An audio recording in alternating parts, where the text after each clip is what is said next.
ton bac. Félicitations mon garçon, je suis fier de toi. Ici.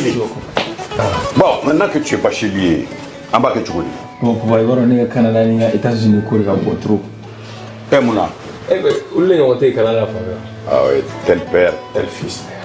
N'est-ce pas Kalanki? Mais amlo, pourquoi tu connais ça? Ah, il y a un EduX là. EduX? Oui, EduX, il y a quelques années, c'est eux qui ont fait les démarches pour ton grand frère. Ah bon? Et il a son master, il a commencé à travailler. Oui, allô? EduX, c'est une équipe expérimentée qui assiste vos étudiants dans l'admission universitaire, la demande de visa, l'accueil et l'installation et assiste vos étudiants jusqu'à l'obtention de leur diplôme. Choisir EduX, c'est s'ouvrir les portes des meilleures universités au Canada et aux États-Unis. Appelez dès maintenant le 76 54 18 57 et permettez à votre enfant de réaliser son projet d'études. ESKJ, École de santé Kalajata, Anna Boulofara Chama, Institut de sciences médicales Gorée, ISM Go. Limanao, doctorate Jamonyese, bien tout le monde la koi, fieu, fois qu'à sort, il est banal, n'y cardon, la cari, mais Megasaba Gasaga Dangarika, Admaleka, Yenamayala, ou quelques fois mon faricolola, ou Oeratin, fieu, fois qu'à sort, il est la collection du Master. Affaire au coro, École de santé Kalajata, Boulofara Chama, Institut de sciences médicales Gorée, on veut pas m'avoir Kalabankoua. Famille santé para Maesa, Nimbera de Rebeke, École de santé na Boulofara Chamala, École de santé Kalajata, on a flecké en bologigé. Formation de qualité, doctorat Siraka, même si c'est égal au Kafo, au cas de mission de foot na Yelenye, au plat de Lebekala, ni l'agolso d'Agabana Nuna, ou go Boulofaro de Flani, cycle niveau DEF, technicien de santé publique, infirmière obstétricienne, technicien de laboratoire, deuxième cycle, noyé niveau baguier, infirmier d'état, sage-femme, biologie médicale, formation au coffre, aide-soignant, catapora matronica, Nimbela de l'Edesledo, école de santé Kaladana, Boulofara Chama, Institut de sciences médicales Gorela, Aïwa, la collection, Annie la collection, Aya Sefa Jona, Akal la collection Inzagere, Yoni Jamaka Chaya, ou Togole de Plan vers Kalabangoya, Hôtel Wasulu Coffre de Joy, Walikere Negaduru Bamba, 76 45 85 40, non média 20 80 22 20. Kalan, Kalan yes, Doutri, ni wari dafara e passé Dakar. Kasirad namo. Sungalo, e kungolo ati. Dugu wari, ko dima, fo dugu andugu. Dun wara tade. O koni kuma tala sa. E kasama moneto yi. I yere ta. Sita. Sita ka numéro flani. Warichi.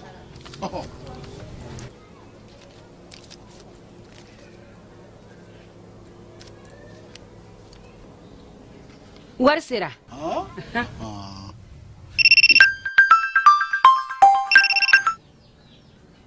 Allô? Ye wari sɔrɔ? O ɲɛna. Tiɲɛ yɛrɛ la, ko ni sama bɛ maa min ɲɛ, ko n komi t'i gosi. Ngonga. Sama mone i yɛrɛ ta. A sɔngɔ ka nɔgɔn ni Mali wari ci sira bɛɛ ye. Dépôt ye fu ye, wari bɛ ci fu ni application ye. Wa bɔ sara ye musaka fitinin ye. Sama mone, ji ni courant bɛ sara n'a ye, crédit bɛ ta n'a ye, sanni feere bɛ kɛ n'a ye. Sama mone, ni y'anw Maliyɛnw ta ye. A y'a si filɛ ka nkalon bɔnda.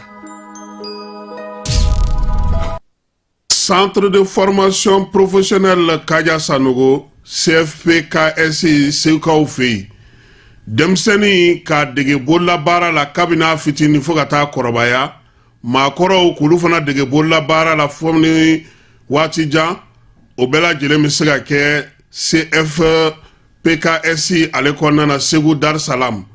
N'i ye kalanso in ta k'a lajɛ maa mun b'a fɛ ka masɔnya dege menuisier dege plomberie sanitaire peinture bâtiment menuisier métallique ni menuisier bois k'o bɛɛ lajɛlen kɛ sɛnɛ taa sira bɛɛ lajɛlen ni baganmara ni jɛgɛ lamɔ i bɛ se ka o bɛɛ lajɛlen kɛ centre de formation professionnelle Kaja Sanogo la Segukaw fɛ yen u ma dan o ma min ye machiniste ye agricole carrelage ka taa se staff ni décoration ma ninnu bɛɛ lajɛlen bɛ kɛ bayɛlɛmali minɛnw olu fana bɛ u bolo k'olu kalan musolakaw jɔyɔrɔ ka bon u ka kalan kɔnɔna na kosɛbɛ sabula npogotigi caman bɛ u y'olu dege nin waati laban ninnu na yaasa u bɛ se k'u boloma yɛlɛma cogo min n'aw b'a fɛ dɔrɔn ka aw den tɔgɔ sɛbɛn kabini u fitinin fo ka taa se o kɔrɔbalen ma a ye boli joona aw ka se Segu Medine min ye Dar es Salaam yɔrɔ in yɛrɛ man jan kosɛbɛ tɔn artisanal ale la Médine sugu kɛrɛfɛla la walima nɛgɛjuru sira a bɛ se ka 76 03 12 23 walima 66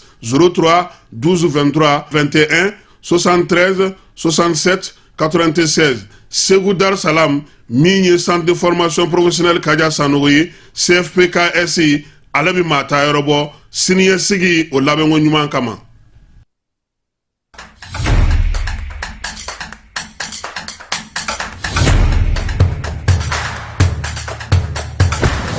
Bismillah an ka jamukan kɛnɛ kan données personnelles on en parle ni ye kunnafoni teliman min bɔra APDP mɔgɔw yɔrɔ ko k'a da cakɛdaw kulo kan jamana cakɛdaw baarayɔrɔ privéw i n'a fɔ banquiw microfinancew hôpitaux laboratoire de santé agence de communication presse écrite presse audiovisuelle miniw boulangeries supermarchés hôtels baroux restaurants écoles publiques écoles privées avocats notaires huissiers pharmacies sociétés de vente de véhicules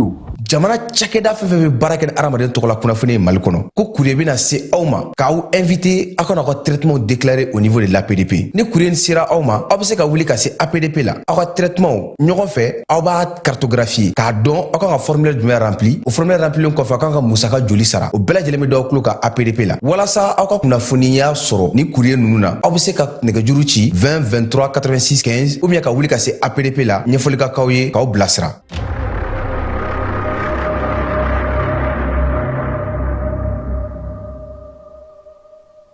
an ka ɲɔgɔn dɛmɛ ka binkɛnikɛlaw ni maafalaw ni walijugutigilamɔgɔw kɛlɛ a y'anw dɛmɛ an k'aw dɛmɛ ka binkɛnikɛlaw ni maafalaw ni walijugutigilamɔgɔw kɛlɛ n'a ye kunnafoni sɔrɔ binkɛnikɛlaw ni maafalaw ni walijugutigilamɔgɔw kan a ye nɛgɛjuru ci dɛmɛso la nɛgɛjuru sira fɛ wari tɛ sara min na 80 00 11 20 walima 80 00 11 22 walima 98 10 wolofila 36 75 ngo 98 10 wolofila 36 45.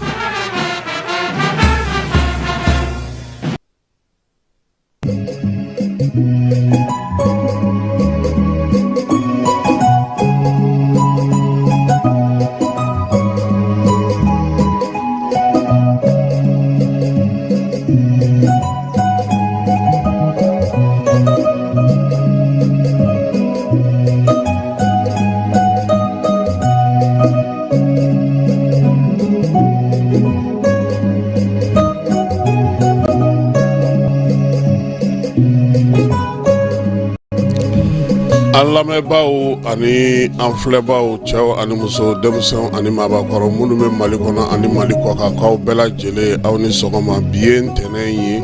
octobre kalo tile 21 san 2024 k'aw bɛɛ lajɛlen fo k'aw bɛɛ lajɛlen waleɲuman dɔn maa minnu sɔgɔlen don an na Mali kɔnɔ ani Mali kɔkan an se ka baara kɛ n'o ye cogo min na ni kibaruya wɛrɛ minnu bɛ yen an na olu fara ɲɔgɔn kan ka tila ka olu bɛɛ lajɛlen walawala aw ye bi sɔgɔmada in na Amara Nuhu Keyita ale bi yan min ye Keba Jalo ye ka fara ne yɛrɛ kan aw bɛɛ lajɛlen aw bisimila.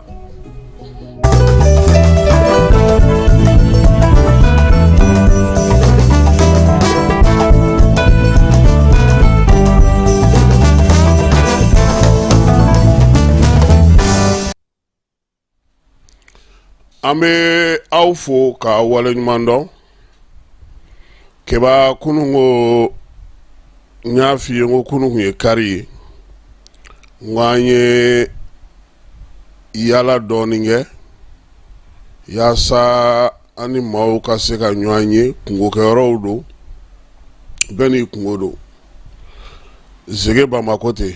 sɛ n'a kɔnɔko ba fana n'a kɔnɔko ko n'a tigi de bɛ yala nin waati laban in na min ye maaw ye i taara kiirikɛyɔrɔ la i minɛna kɛnɛ dɔ kan ka taa i bila kaso la i ye san 2 san 3 kɛ i bɔra aw bɛ kinw kɔnɔna na degun bɛ ka d'aw kan ɲani bɛ ka d'aw kan aw tɔɔrɔlen a b'aw kungo fɔ min dɛ jɔnni kan ka anw ɲɛji cɛ Keba o ye fanga de ye n'i y'a mɛn nanzarakan fɔlaw da Keba ko nul n'est censé ignorer la loi ko maa si tɛ min ti sariya dɔn ne ko n ko n'anw minɛna dɛ anw bɛ sariya ɲini k'a dɔn dɛ o ye anw yɛrɛ minnu bɛ duguba kɔnɔ o tuma minnu bɛ togodaw la olu b'a kɛ cogo di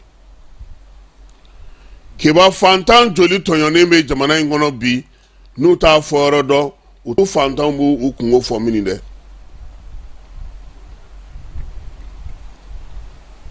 o de la n ko jigifɔyɔrɔ kan ka kɛ maaw la jigisigiyɔrɔ kan ka kɛ maaw la i m'a ye musow ka gosili guwanuw la olu ye jɛkulu sigi ko maaw k'u hakili to olu la kilinikiw b'olu bolo min ye musow kungofɔyɔrɔw bɛ yen fɛn caman bɛ degun na bi duguba kɔnɔnaw la dɛ keba nka e ni prefe karila ɲɔgɔn na a taara bi ka k'i ka foro minɛ ka san 2 sɛnɛ kɛ ka san 3 sɛnɛ kɛ a tilara k'a fɔ ko prefe ta tɛ foro ye e b'i ka hakɛ sɔrɔ cogo di e ni polisi directeur karila ɲɔgɔn na polisi ɲɛmaa karila ɲɔgɔn na sigida kuntigi karila ɲɔgɔn na bɛɛ b'a dɔn k'a fɔ k'i jo b'a la nka komi waribatigi don nafolotigi don se b'a ye maa caman b'a bolo kɔnɔ e ka hɛrɛ o tɔnɔmadara e yɛrɛ e ma e b'a kɛ cogo di se bɛ minnu ye doni b'aw da la dɛ an ka maakɔrɔw tun b'a fɔ an ɲɛna ko tɔgɔ ye doni ye nka bi fɛntigiya de ye doni ye ko caman bɛ k'i ka mara kɔnɔ i hakili to a la k'i kun to k'i kun jigi ka ɲininkali kɛ duguma nin ye jɔn ye nin ye mun ye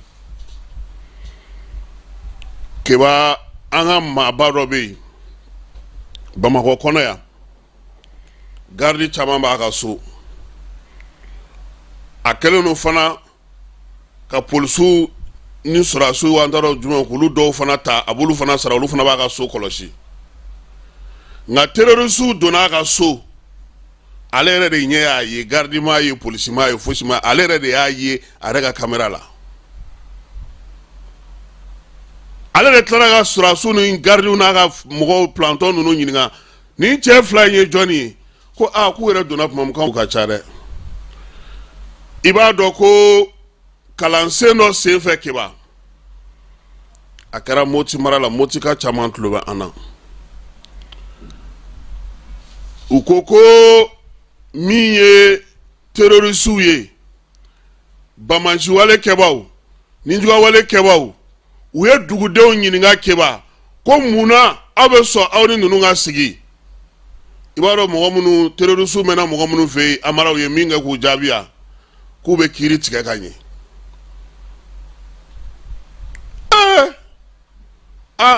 dugu caman ye nin fɔ an ye dɛ ko n'a kɔni taara olu fɛ yen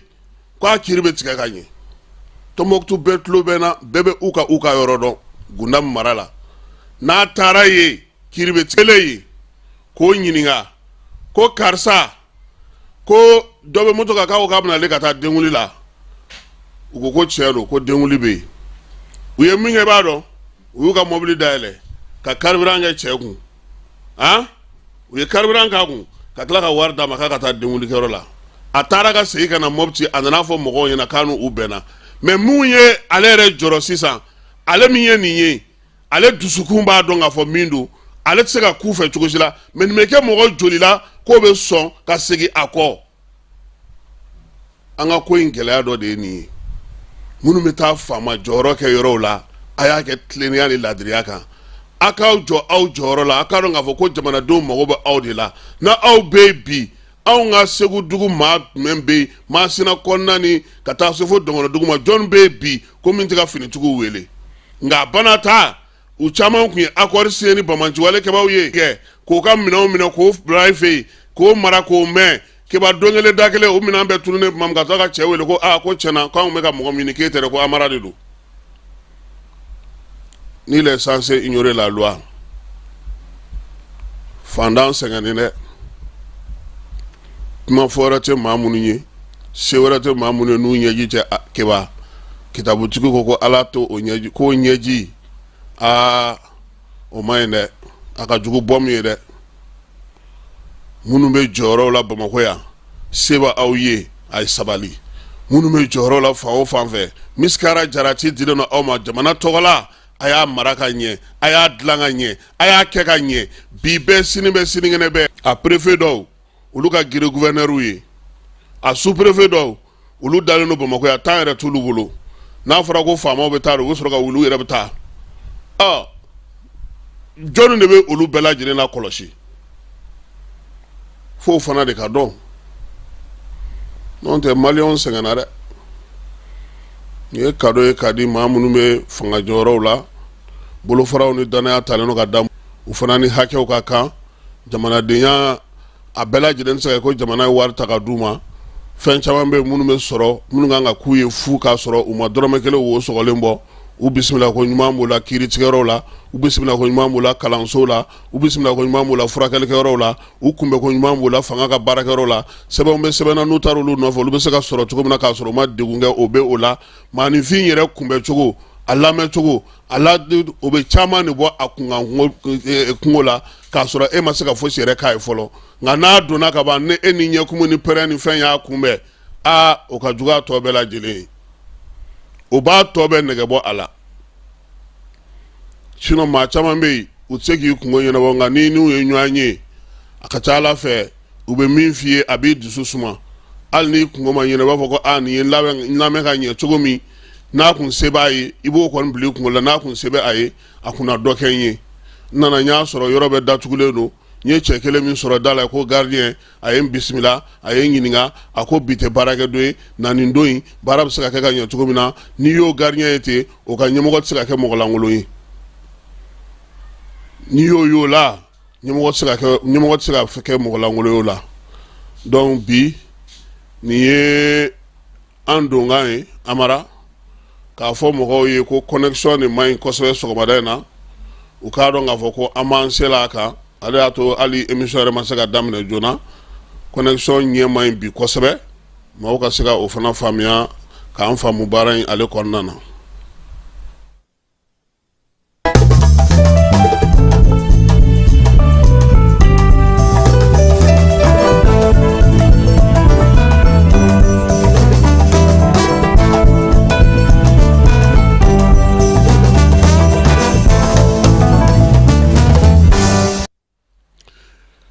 Wolomasiri tabaw ka ɲɛmaa danga n'o ye général de division Kiba Sangare Mali ni Turki ka bolodi ɲɔgɔnma hukumu kɔnɔna na a ye ɲɛfɔli kɛ baara minnu kan ka kɛ Radio Mali jabarani ka jɛmukan min bɛ n'u b'a fɔ ma ko défense citoyenne olu taara ka taa ɲininka ko minnu bɛ sen na an ka jɛ ka général de division Kiba Sangare ale lamɛn baro kɛlɛtigi ale ka dangan don. Waati kɛra an y'a ye k'a fɔ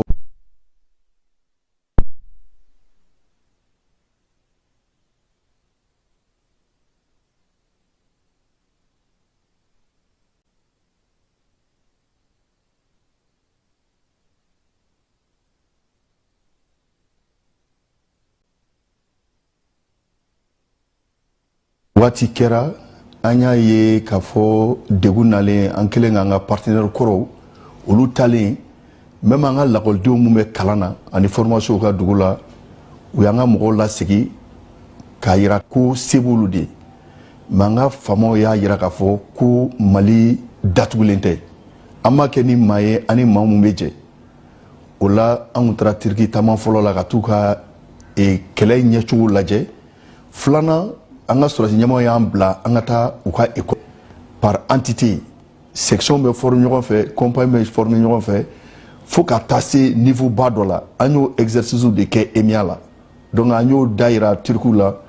o y'a sɔrɔ yanni ne ka taa chef d'état-major de l'armée de terre taara Turkiw ko bibi na u bɛ se ka formation dayɛlɛ an ye fo ka taa k'a daminɛ section formelle la ɲɔgɔn fɛ fo bataillon kelen kuma tɛ régiment ma ko ni mɔgɔ ma i yɛrɛ sɔrɔ degun la i tɛ i ɲɛ ti yɛlɛ o partenaire yɛrɛ tagalen mun an bɛ se k'a fɔ bibi na a diyara an ye o parce que bibi na Turkiw yɛrɛ kelen tɛ an ye partenaire kura mun sɔrɔ an bɛ kɛlɛ mun kan n'o ye dibila kɛlɛ ye bɛɛ b'a dɔn ko Turkiw ɲɔgɔn t'o la bibi na autant kɔnɔ au niveau de l'Union européenne u ka armée de terre donc u bɛ dibila kɛlɛ in dɔn wa an ka élément minnu bɛ Turki u kelen don ka jɔyɔrɔba de sɔrɔ wa Turkiw tɛ foyi de dugu la u yɛrɛ de bɛ baara nin bɛɛ kɛ la. o ɲɛma o de don Mali kalantako hukumu kɔnɔna na gouvernement kɔni tun ye a yira k'a fɔ maa minnu bɛ kalanso ninnu kɔnɔ sa olu kun ka bɔ juma tɛmɛnen n'o ye sanjiko ye maa minnu sɔrɔ nga nga kɔlɔsiliw y'a ye k'a fɔ caman bɛ bi halisa u bɛ kalanso ninnu kɔnɔ gouvernement dun kan ka baara min kɛ o ye k'a fɔ yɔrɔ minnu bɛ yen sa maa minnu b'a kɔnɔna na olu ka se ka sigiyɔrɔ wɛrɛw sɔrɔ bamakɔkaw kɔni minnu bɛ olu ekɔliso caman kɔnɔ olu ma bɔ hali bi a na kɛ bi tile kɔnɔna na walima sini u na fɛɛrɛ ni dabali tigɛ sabula a kun yirala k'a fɔ n'u bɔra jumadon baaraw na daminɛ kalanso ninnu kɔnɔna na kalanta baaraw bɛ se ka kɛ cogo min na mali fan caman fɛ n'o bilalen ni minisiri min bɛ baganko kunna n'o ye yubaba ye nin kalo ye tile 19 olu taara u ɲɛda katikaw ka darali kan a yira k'a fɔ sa ko gouverneur kɔni n'o ye bamakɔ gouverneur ye o tun bɛ u nɔfɛ minisiriw ni maaba minnu bɛ yen n'olu bɛ garabali ninnu ko ɲɛnabɔli la olu fana tun b'u nɔfɛ yanni nin fana cɛ Ismaila Wage kun ye garabalitigiw bisimila ntɛnɛn juma tɛmɛnen a n'u ye hakilila falen kɛ u miirinaw y'u ka hakilinaw ye min ye a taara sa ka taa i ɲɛda darali kan baara min bɛ ka kɛ darali kɔnɔna na sabula ale bolo u kan ka yɛlɛma min ye jamana ɲɛmaw y'a ɲini cogo min u kan ka yɛlɛma ka taa o yɔrɔ ninnu na yaasa u ka baaraw ka se ka kɛ ale kɔni taara i ɲɛda kan ani yubaba k'a lajɛ fɛn minnu ni baara minnu bɛna se ka kɛ ka fara a kan joona yaasa u ka yɛlɛmali ko a bɛ se ka sinsin cogo min bɛn ani keleya o hukumu kɔnɔna na général de brigade Ousmane Wele ni ale Buguni gouverneur ye ale taara Kimbila kaw fɛ Kimbila sous-préfecture a yira k'a fɔ o kɔni ɲɛma o sigira Kimbila yɛrɛ no ale kɔni bɛ ale kɔni gouverneur n'a ka maaw kunbɛn nka a yirala k'a fɔ keba k'u ka préfecture sigiyɔrɔ in man ɲi dɛ k'a yɔrɔ kɔni sɛbɛkɔrɔ tiɲɛnen don gouverneur n'a ka maaw kɔni yalala sa ka yɔrɔ bɛɛ lajɛlen na ji kɔni bɛ ka don fan bɛɛ lajɛlen fɛ tɔliw ni plafɔnw n'a fɛnw bɛɛ lajɛlen tiɲɛnen don général ko a ye yeli kɛ a ye faamuyali kɛ n'ala sɔnna a ma baara min kan ka kɛ sa ale yɛrɛ ka bolofara maaw fɛ yaasa ninnu ka préfecture sous-préfecture bɛ se ka dilan cogo min k'o na kɛ waati teliman kɔnɔna na yaasa sous-préfet ni o ye Musokɔrɔ Sanogo ye ale bɛ se k'a ka baaraw daminɛ cogo min i n'a fɔ jamana ɲɛmaw olu y'a laɲini cogo min na Moribabugukaw fɛ yen accident kabakoma dɔ kɛra olu fɛ yen min ye camion dɔ ye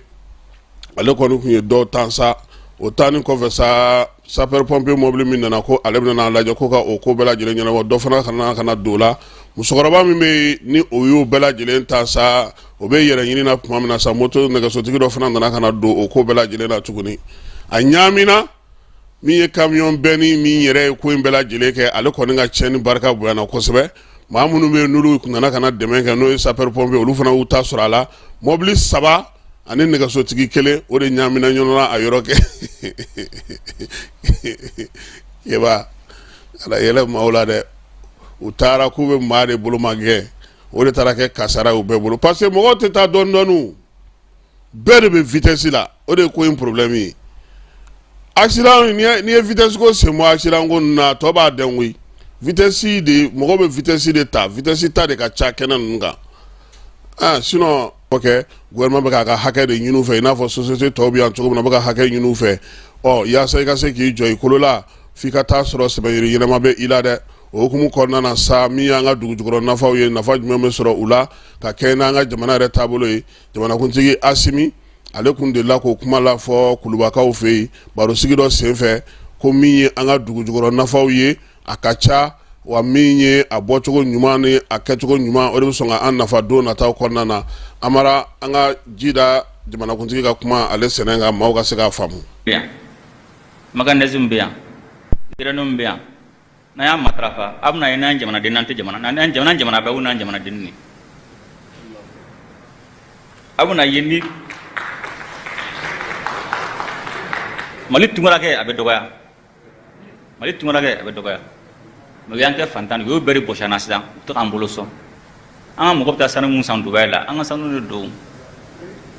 voilà parce que an ma se ka matarafa a bɛ bɔ o t'a kɛ mɔgɔ wɛrɛ sago ye n'an ka sanu matarafa a bɛna ye Mali tunkarakɛ a bɛ dɔgɔya a bɛna ye an ka jamana parce que i tɛ se ka to diɲɛlatigɛ la ten quoi fo fɛn ka k'i bolo mɔgɔ fana bɛ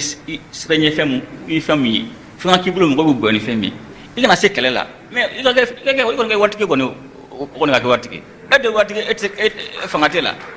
i taara jumɛn e tɛ waritigi e tigi yɛrɛ la ka na fanga t'i la o tɛ labɛn o wari b'i bolo mɔgɔ bɛ n'i la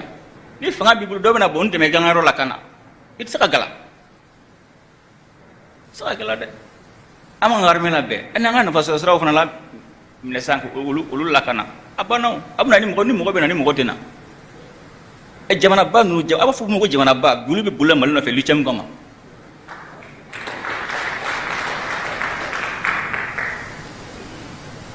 maintenant na arema valeur dola ka makarakara e mo rabna ta ka ambulation anga jamana do meta tungala ube binju ko jila la kan ke ju wala mo be to mo ko nyimetu anta fanta jamana mo do fana bi malti fanta jamana yanga fanta jamana anga na soma anga janjoro la ala sona ma ke plan abe na go maintenant ay fe fana fo kiri ko kunda corruption yurugu kunda aya kuma fe ansalo yurugu go ko ni aya kuma fuga bane muna baradam ne la na entre na wuli mu goto wala ine triye yesum go matal malen bele kakakan sariala betna wuli ka kuma mu goto wala kati wiri wala ko ga toy ba ke fana mu go kana wili ka fa kibe dangari kibe juju dese ku ga barake parce que yuruguru nama kele gela chama be jamana kono abe famba do yi mko ko murli famba do yi do nama kele jamana daga basiki tesro ibana mali problème fmeta ngejugo nyanyuma a famba be yurugu yi una fara ngon kani mko murutla ni tere ngota ulembe ni secteur minier ulembe imana yororo ta corruption problème ma jugoro ko bena bodo godi fay man ka di be mem ngoste faka ijo ko ngokor o tsaka nyaw saka nyare abe fanga jamana bagasi anga jamana ga jamana nyumai ngabala de abe ka doga nyugum ngane fo mo ga so madi woni wo ko e fa fay man surete faka asengeke mo ste mo ko dugo itu ko na fodro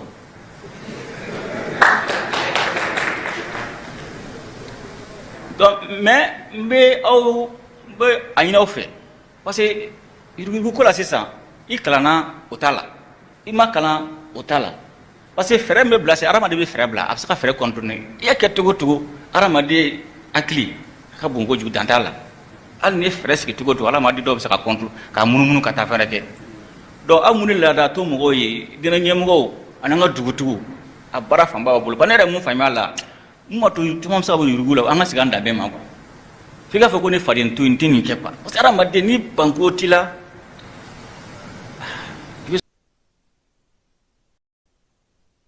on bango te mamina be soko be ma ametoni président alibi ayera la ka fo ka keni jala kuramin taraka di asimi ma no ye général d'armée secrétaire général de la présidence ale batakici ministre des affaires étrangères ma no ya nga jamana ni jamana wara ci sra wa ministre ka yira la ka fo ko jamana kuntigi weleli to ko obna na fale mi ye lettre ni abora aluseni jawara yoro ka fo ministre des affaires étrangères ni na no ya Abdoulaye Diop ye ko ka fere ni dabali bela jelen tika sa ya sa fo ko kuramin minana ke la sigide munu ma an fe ya chakeda jokulu ba munu ma an fe ya an yɛrɛ ka jamana baara kɛ bolo maa minnu bɛ n'olu ye diplomatiw ye ka taa fara organisation internationale kan ko k'a da bɛɛ lajɛlen tulo kan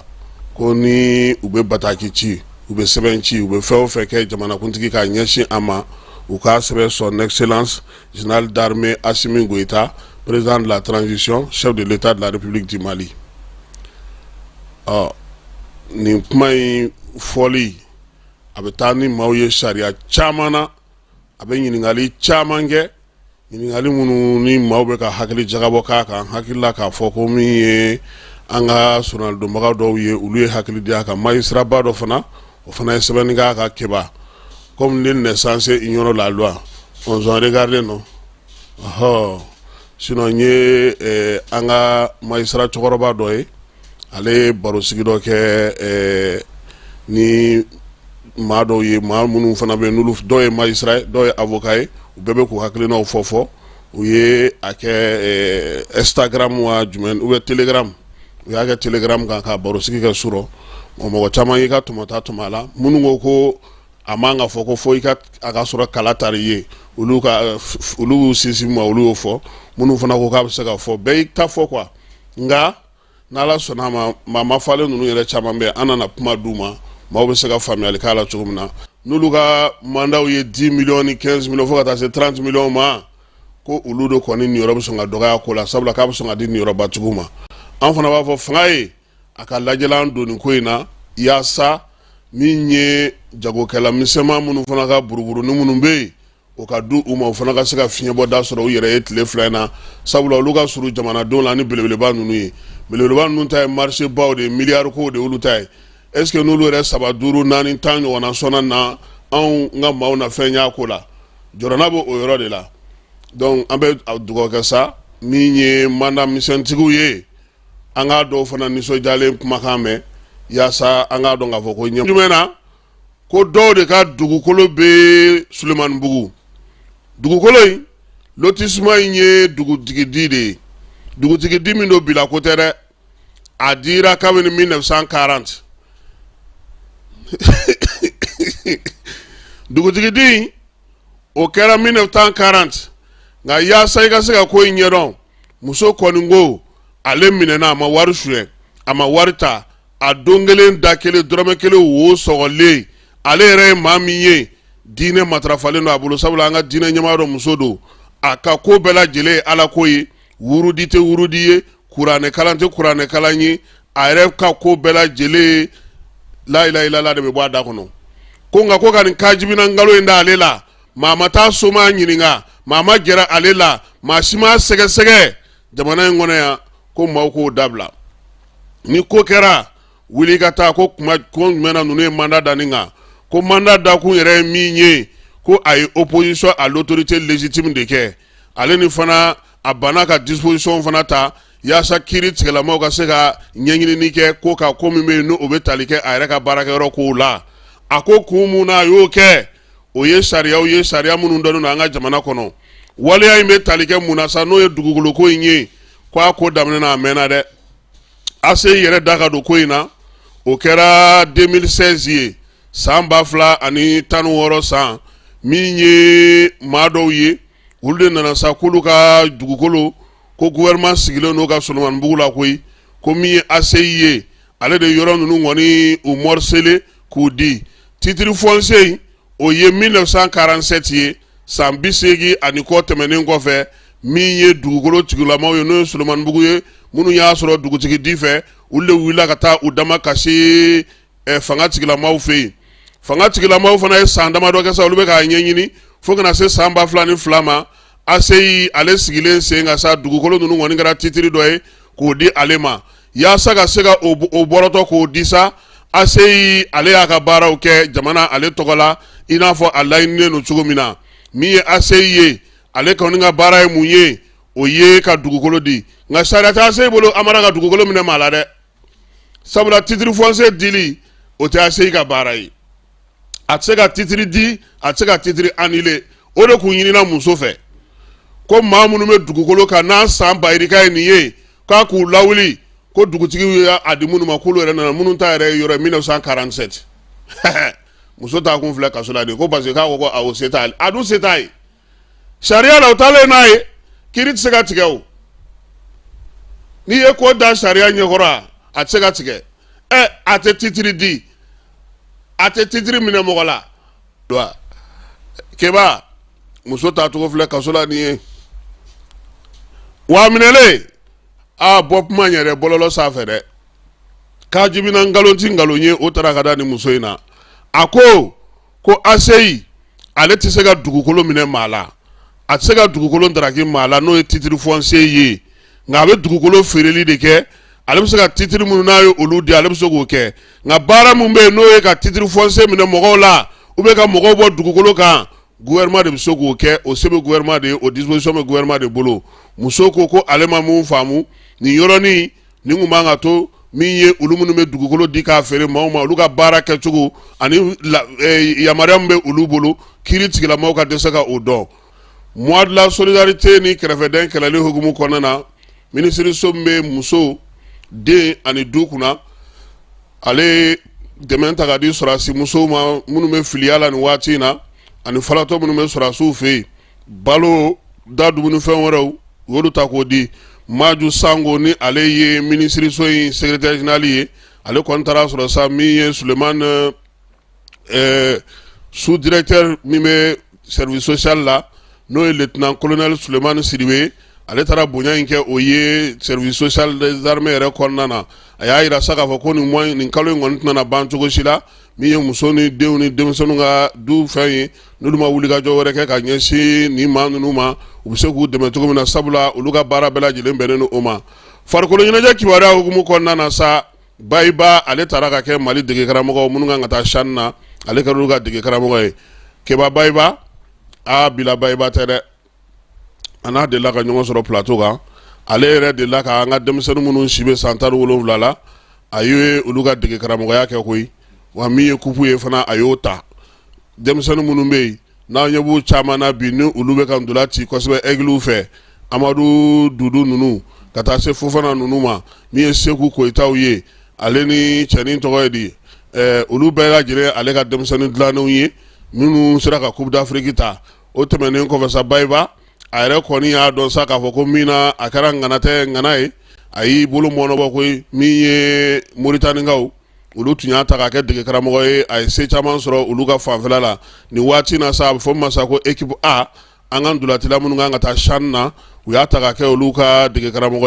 wa Mali ani munu be pulla ni ko ina abu dongwi bayba Mauritanie ngaw anu lu be jakulu kelena abulu fana abulu dongo sebe wa mi laben fana ye bara munu be sena nin ko nu hukumu konnana sa o koni yamarew bela jelen dirama do na tawla anaka lisibo ya sa amse to na kan baranunge amito fédération malien football konnana alibi mi nye commission mi fédération ngono no nyesilo no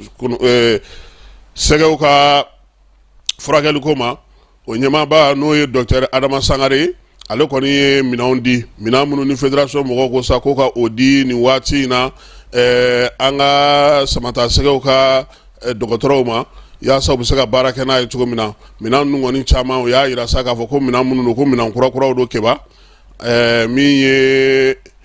mina bela jele mi ya ira ka fo ko bon de te akanu fer nu do na keba appareil infrarouge obala beki oti tama bere sawa appareil ECG complexi appareil T-Cryo, compression active, gamni ready, machine à glaçon. On a une machine à glaçon. Aucun son de là. Keba, confédération là, allez ni Kolanjaba manja nyona kosbe. Préfet mimbe sa noye Boubacar Traoré, oye kumelike Kolanjaba préfet. Kata fara marabolo nyembo ko munu fefebe Kolanjaba konna na numbela jilembo la ni dugu den taw gouverneur ka sebe ko kumbe ko akan anali jara uyo ko sebe gouverneur fana anaka maw chama me nyon fe mi nye ko nye sa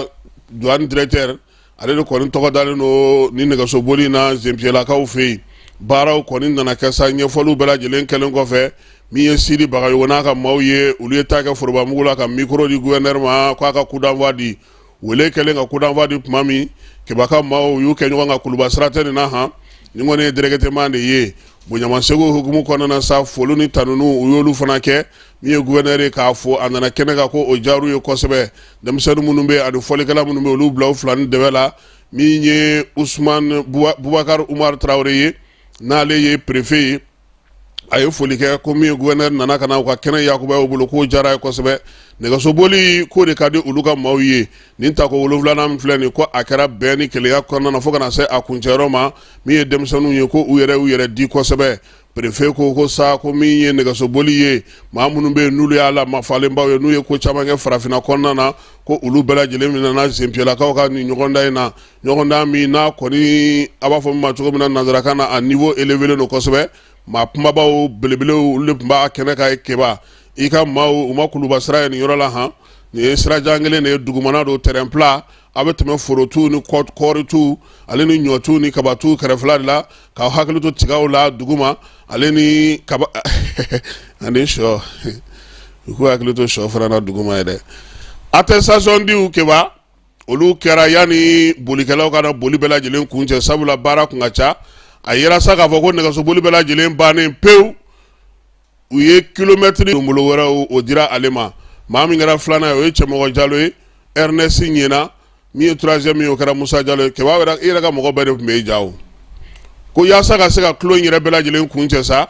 u ye ballontan de kɛ k'a ko kuncɛ Sidi Bagayogo ye ko a yɛrɛ ma joué la wa n'o ye nɛgɛsoboli fédération président ye ko ka bɛɛ lajɛlen fo sa ko siɲɛ wɛrɛ ta n'o ye 8e édition ye ko k'an bɛn o kɛnɛ kan ni ne bɛ dan sigi an ka bi sɔgɔmada in na kibaruyaw la Keba ani Amara an b'a fɔ sa ko min ye nɛgɛsoboli kɔni ye an ka nɛgɛsoboli a sanayɛlɛla nin waati in na dɛ nɛgɛsobolila minnu b'an bolo u y'an kunna wolo farafinna ani diɲɛ fan 14 bɛɛ lajɛlen fɛ Mali nɛgɛsobolilaw taara yɔrɔ o yɔrɔ u ni kupu nana wa u ye nɛgɛsoboli fɛn fɛn labɛn a bɛɛ lajɛlen kɛra bonya ani karama kɔnɔna na Sidi Bagayogo n'a ka maaw k'u fo u ka cɛsiri n'u ka timinandiya la nka u bolo bi farikolo ɲɛnajɛ bɛ se ka ɲɛ ka tɛmɛ nin bɛɛ kan ni ɲɛmaaw sɔnna ka danaya da denmisɛnninw ka jɔyɔrɔw ta min ye bureau olu kɔnɔnaw la ale ni fédération kɔnɔnaw la ka danaya da denmisɛnnin kɛnɛkɛnɛw kan ka wuli ka jɔ kɛ yaasa cogoya min na ko olu de b'a ɲɛdɔn bi olu de bɛ se ka fɛn caman kɛ bi o y'u ka laɲini ye an b'an ka radio partenaires fo Keba bɛ Kirane yɔrɔ dɔn Kirane Kirane bɛ Marakadugu de don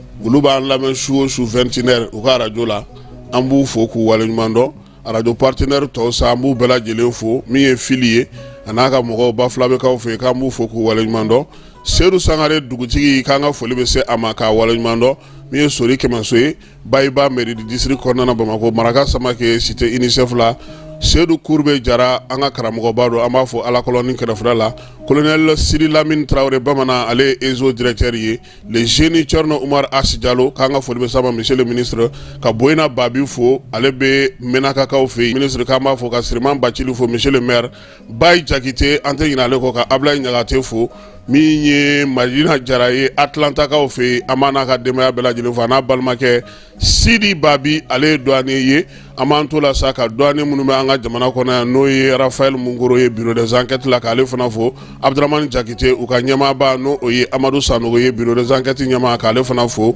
u ka directeur ba sa inspecteur général de douane Amadou Konate k'o fo INPS kɔnɔna na Moribo Daɲɔ an b'a n'a ka baarakɛlaw bɛɛ lajɛlen fo ka Tata Fofana ale ye commune 6 INPS bureau central ɲɛmaaba ye Tata Fofana n'a ka baarakɛlaw an b'u fana fo k'u waleɲuman dɔn Ibrahima Sako an tɛ ɲinɛ ale kɔ wɔlɔfɔw fɛ yen Dakar Papis Diallo k'ale fana